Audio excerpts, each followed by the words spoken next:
When you're cutting together an interview or a talking head video, there's one thing that screams amateur. It's forcing your viewers to constantly turn the volume up and down. In this video, we're going to take a look at a powerful built-in tool in DaVinci Resolve that's supposed to help you get your volume more consistent.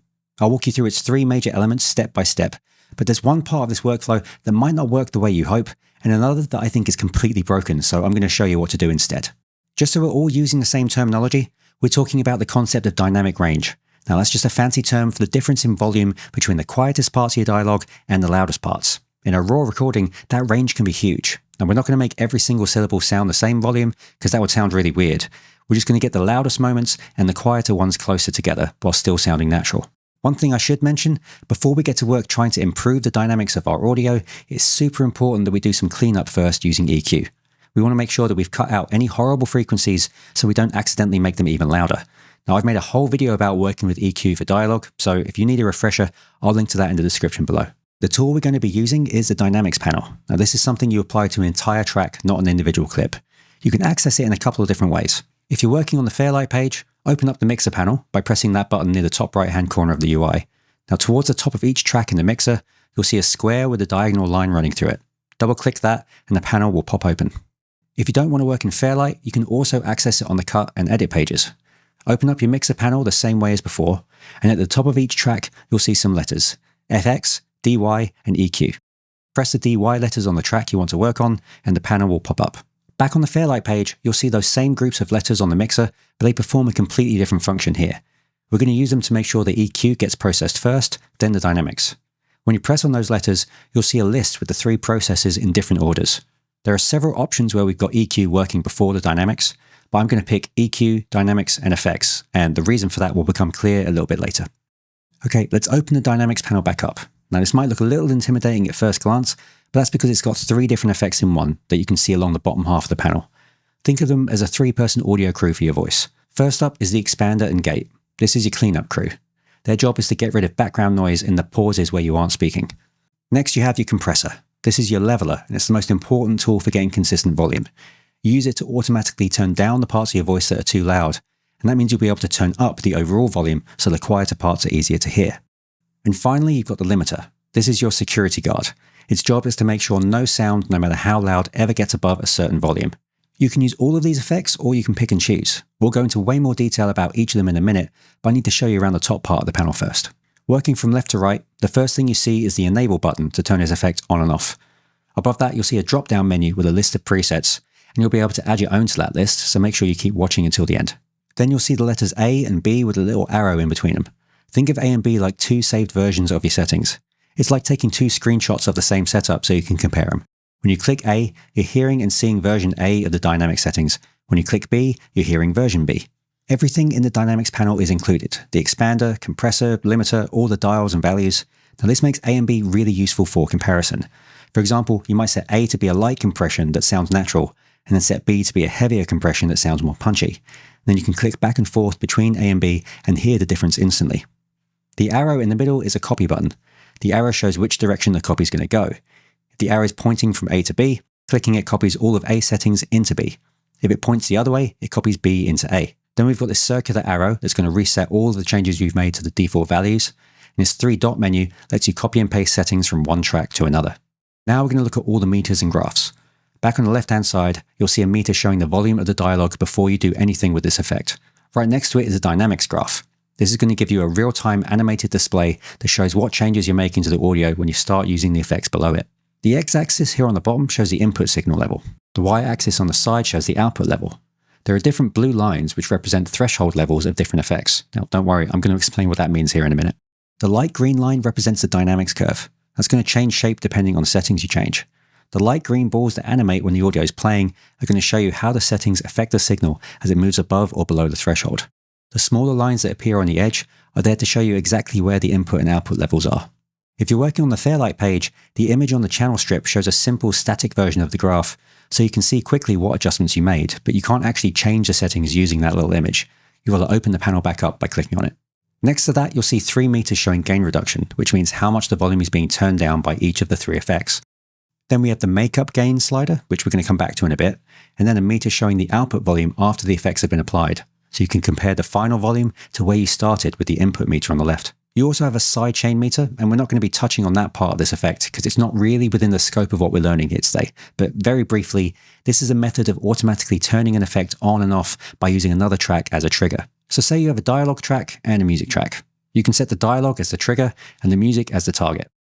If audio on the dialogue track gets above a set volume, you can have it turn on a compressor on the music track and use it to turn down the volume of the music while the person's speaking, and then automatically turn it back up if there's no dialogue happening.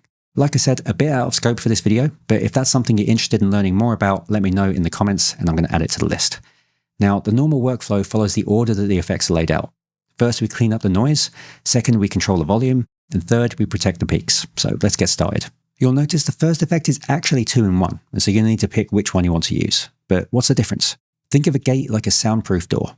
You tell the door how loud a sound has to be to get in. This is called the threshold. If a sound is loud enough to be above the threshold, like you talking, the door swings wide open and lets everything through. If a sound is below the threshold, like if there's nothing but the quiet hum of an air conditioner, the door slams shut and you get total silence when you aren't talking. It's an all or nothing tool. An expander acts more like a volume dial that automatically gets turned up and down.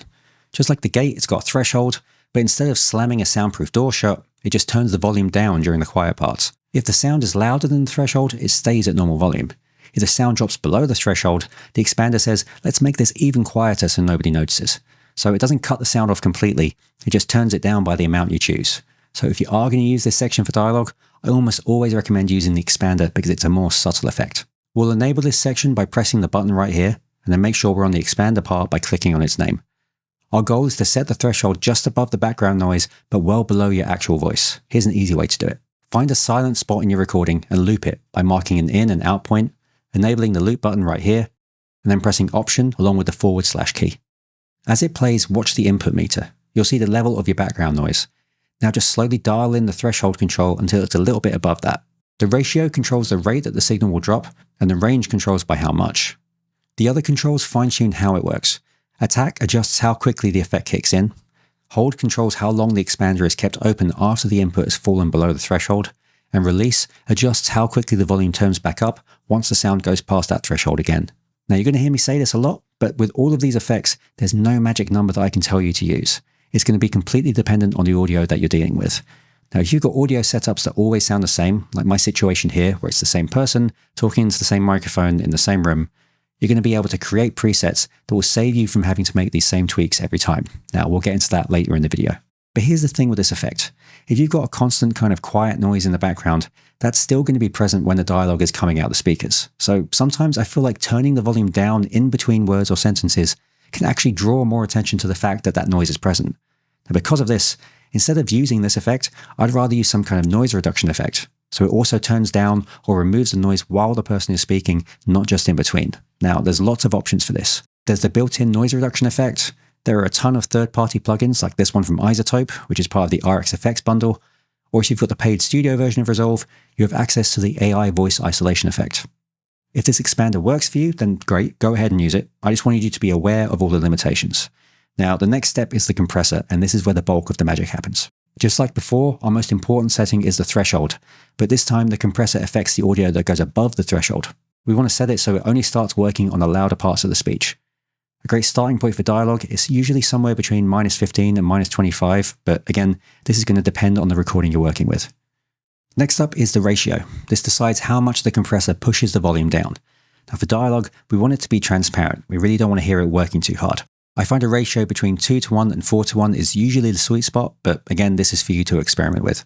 The ratio control works like this. At 2:1, for every 2 decibels your audio goes over that threshold, the compressor only lets it get 1 decibel louder. So if it was 4 decibels over, it would get turned down to 2 over. If it was 6 decibels over, it would get turned down to 3 over, and so on. You're going to see how much the audio is getting turned down on the gain reduction meter. As you play the dialogue, you want to see this meter bouncing around a little bit, showing that it's taming the louder syllables. For natural sounding dialogue, I'd aim for about 3 to 6 decibels of gain reduction on the loudest words. If the meter isn't moving, lower your threshold. Now if it's slammed to the bottom, you're compressing way too much, so you've got to raise the threshold up. Once you've set your threshold and ratio to squeeze the louder parts down, you've got these options to fine-tune how that squeeze feels. Think of the knee like the corner of a slide. You can have a hard knee, this is like a sharp corner. The moment the sound gets too loud, the compressor slams on. If you have a soft knee, it rounds off the corner into a smooth curve. It makes the compression turn on gradually and gently. It's much harder for the listener to notice, and it makes the audio feel more natural. The mix dial is where you control how much of what you're hearing is the compressed sound versus your original natural sound. You might use this on a sound effect like a big explosion. If you compress a sound a lot, it might lose its punch. So by dialing the mix dial, you can blend some of that original punchy sound back in with a strong compressed version. Attack is a timer that asks how fast should I be working. A fast attack grabs the sound the very millisecond it gets too loud. A slow attack waits a tiny bit, letting the very beginning of the sounds, like a T in a word or a click of a drum, sneak through before it starts squeezing. Hold tells the compressor to stay active for just a moment longer. Imagine the compressor is holding a heavy door shut. Once the loud sound stops, hold tells the compressor, don't let go yet, just stay right there for a second. Release is how the compressor lets go of the sound. If the release is too fast, it's like a rubber band snapping back. The volume might pump or jump up and down. A slower release lets the sound return to normal volume gradually, so the listener doesn't notice the change. Now again, the settings you choose will depend on the audio, but the default settings are usually a pretty good place to start. Of course, since we just turned down all the loud parts, the whole track is now quieter. That's where the makeup gain comes in. This lets you turn the entire signal back up. You adjust the makeup gain so your dialogue is now consistently hitting a healthy level on your main meters. And we've cleaned up the noise and we've controlled the levels, so there's just one last step, the limiter. Its job is simple. Make sure your audio never goes past a maximum level. When you turn it on, the main control again is the threshold. This sets the absolute ceiling for your audio. No sound's supposed to get louder than this. For web content like on YouTube, a safe bet is to set the threshold to -1 or -2 dB. This gives you a tiny bit of breathing room just below the absolute maximum of 0. At least that's how it's supposed to work. In practice, and I'm not sure why, this most definitely isn't a brick wall that stops anything past a certain volume going through. In this example, I'm going to set the threshold really low, but if you look at the output meter, it's still going past the number I've set. Add in any makeup gain, and it's going to blast straight past that threshold, so that's clearly being applied after the limiter. I never use this part of the panel. Instead, I use a separate limiter effect which starts working after the dynamics. I apply it by pressing this little plus icon on the mixer and going to Dynamics, Fairlight Effects, and selecting the limiter. That's why earlier in the video, I set the order of operations to have EQ first, then Dynamics, then Effects. That way I can set a brick wall and I can be sure no stray peak in the audio can sneak through. Watch what happens if I set the limiter to a low threshold. No matter how high I push up the makeup gain, you can see in the meter it's not going to pass the threshold. Now you've got your settings dialed in, you can save them as a preset to stop you from having to do all that work over again. And as a bonus, I'm going to show you one more power move that you're going to love. To create a preset for the Dynamics panel, hit the plus icon on the top left of the panel, select Create New, and give it a name. That new preset will be available in the drop-down menu for you to use on any track. But here's the power move. You see, you didn't just set up the Dynamics panel. You also set up some EQ, you added on a limiter, maybe you turned on the AI voice isolator as well. Now there's a way you can save all of that work and then add it to any audio track in any project. In the main Resolve menu, I want you to go to Fairlight and then Presets Library. Here you can see presets for the EQ effect, the Dynamics effect, but there's also a section for global track presets. When you have that selected, pick the audio track over on the right that you've been working on, and then press the Save New button below. Then you can give that a name, and now all those effects and settings will be saved together. Now you can apply all of those to any other track on the timeline, or a different timeline in your project, or even a timeline in a different project altogether. You just have to come back to this panel, select the track or tracks you want, and then hit Apply. One thing I've not figured out how to do is export these presets so I can use them on another machine. The best I've managed is exporting out a timeline with everything applied to a track, opening that on a new machine, and then saving a preset manually. So if any of you can think of an easier way of sharing presets, please let me know in the comments down below. And while you're down there, be sure to hit the like button to help other people find this video. And remember to subscribe so you don't miss out on more Resolve tips and tricks like these. Thanks so much for watching. I will see you in the next one.